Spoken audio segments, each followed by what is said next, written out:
think it's working.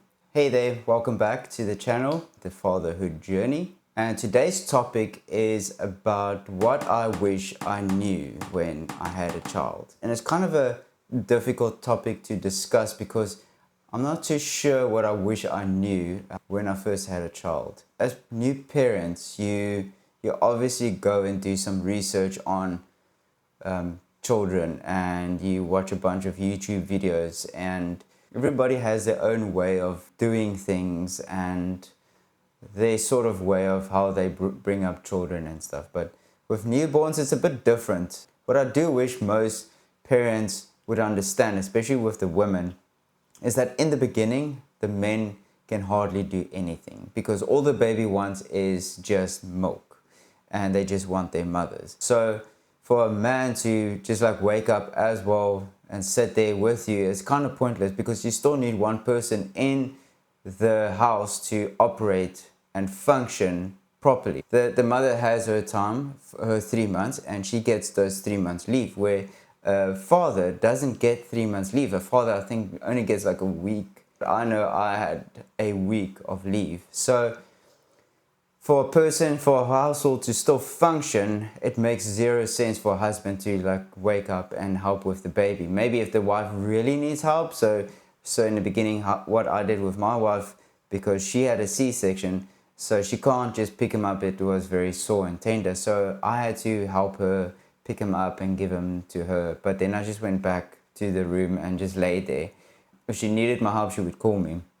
So that's the thing that I wish most women will understand and learn, is that it's not being arrogant or cocky. It's just there's no point for the husband to sit there the whole time and watch a baby feed.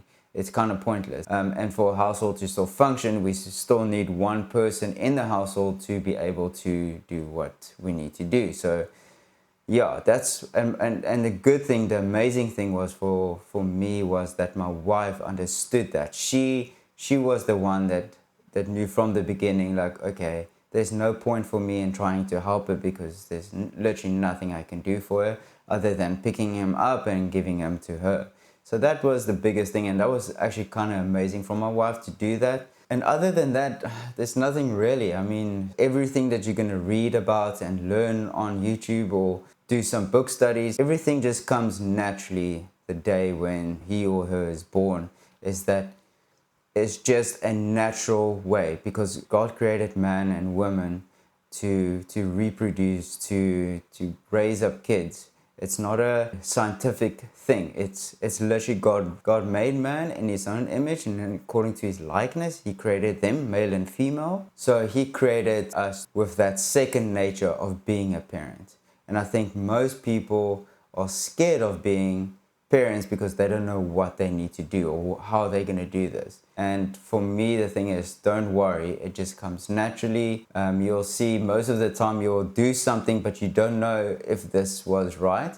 And then you'll go and find out, but that was actually correct. So don't second guess yourself, just do it properly, because there's a lot of information out there and it can get messed up very quickly. So trust your instinct, trust your natural ability that God has given you as a parent to be able to do that. If your wife is expecting a child anytime soon, don't worry, you'll be fine. Obviously do your studies and do your reading and you'll be fine. Children are different. They are the greatest blessing that you can have. The greatest blessing you can have is having children. It changes your life completely. I know a lot of people say that, and especially if you haven't had a child yet, you're just like, how is a child going to change my life? But believe me, it changes your life. Maybe not in the beginning. Maybe in the beginning you'll be like, oh heck, I don't know. Why did I decide on having a child? But after a while, you start to see, and as they grow and develop and they start crawling and they're speaking, then you'll start seeing and understanding why children are a blessing. They're just amazing. And then there will be days where it's hectic and they scream and they shout and they cry and they're throwing tantrums and all of that. But then they do something cute and you're like, oh, that's cute, and then you forget about everything else. The biggest thing with children is that you always walk in love. Always walk in love. There's a time for discipline and there's a time for teaching. But majority of the time, it is walking in love. Because children don't understand as of yet what they are doing wrong. They only have a mind of understanding later on, not right now, because what they're doing, they think, oh, that's right, but to us, that's not right. So that's when you go and you teach them and you say to them, like, listen, what you did wasn't right. So don't do that again, because if you do that again, you'll be disciplined. And then you can figure out what your discipline is. Like, I'm not going to tell you what discipline is. I just know what the Word of God says about discipline. So that's how we raise our children, is by having discipline. We do discipline our children. So you've got to figure out a way how you're going to discipline your children and teaching them the correct way. But for me, I stick to the Word of God, and if what the Word says, that's what we do. The other thing that I just thought of now is when children learn new things, they might be scared in the beginning of learning this new thing. So there might be a little bit of fear, but it's okay. They eventually surpass that.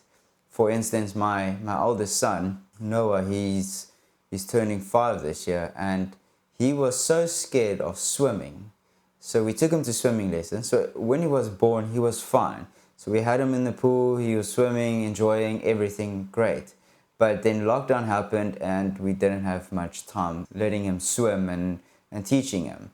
Eventually, when lockdown ended and we started swimming again, he didn't want to swim. He was so scared of getting into the pool that he would shout, he would scream so loud that I thought the neighbors were going to call the police or something for abusing children or whatever. But he didn't want to swim. So we took him to a swimming school, and then the swimming school even tried. And they tried for weeks and they couldn't get this child to swim because he was so scared and he was just screaming and screaming and screaming. But the key thing is, I wasn't there for any of the swimming lessons. And when we went to Mauritius for a holiday a few months ago, I was in the pool and he was standing there and he wanted to be in the pool. But during the week, he was in the shallow waters and just like enjoying himself, but he didn't like the big pool. And so I got him into this little pool, and I just stood there with him, and he was trying to swim. Then I said to him, look,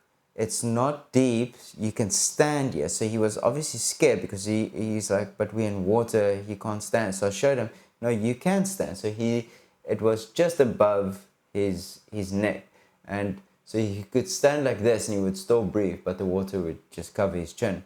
And I was telling him, like, listen, you just calm down, you'll be fine, just breathe, stay calm. So I let him go, and I made him stand, and I showed him, look, you're standing on your own. And he was so happy about that he was shouting to his mom to see like what he's doing. And they bought him those little floaties, and he didn't want to wear the floaties. He was also like so scared of floaties and stuff. So I said to my wife, listen, give me the floaties, I'll put it on him, and I'll show him that it's even better to have the floaties on than to do anything else. So eventually I put the floaties on and he wasn't screaming. So I said to him, okay, now try and stand. So he stood, but he was like semi-floating. And then I said to him, okay, now lift your legs. And he lifted his legs and he saw, but he's floating and he's not sinking. And that gave him the confidence to show her, immediately my wife, to show her that he can float. He's swimming, and he was so happy, and everyone was happy because now he's swimming and he's not afraid of water. So he swam for another hour or so, and I was busy getting ready. We came back to South Africa, and we took him back up to our parents' pool. And there he put his floaties on and off he went, and he started swimming. So he obviously started from the shallow end, and he would just like jump in, jump in, jump in. Then he built so much confidence that he now is outside the pool and he jumps in. He goes onto the top of the jacuzzi and he jumps from the jacuzzi into the pool. He built up so much confidence that now he's not scared anymore. And now he just jumps in, he even keeps his head under the water and just keeps swimming. We as dads just need to realize that we have to be there for our children, especially when they start learning new things, because the child knows that the dad is his safe place, it's his protection. Like the mother is there for protection as well and his safe place. But there's just a role that a dad plays in a child's life that no one understands. But that's why God created male and female, the two of them with a child is the biggest blessing a child can have. All right, so when you are a dad and you have your wife, the dad plays a very important role in teaching the children how to navigate and negotiate in life, that they know how to operate in life.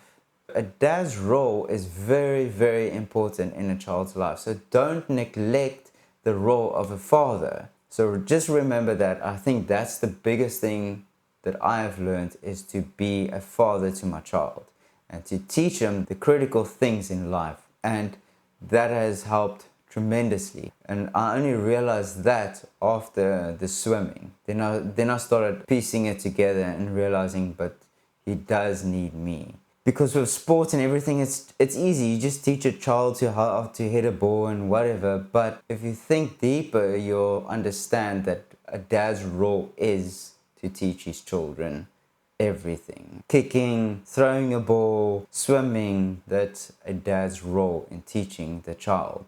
So hope this helped, and I'll see you guys tomorrow. Thank you for watching.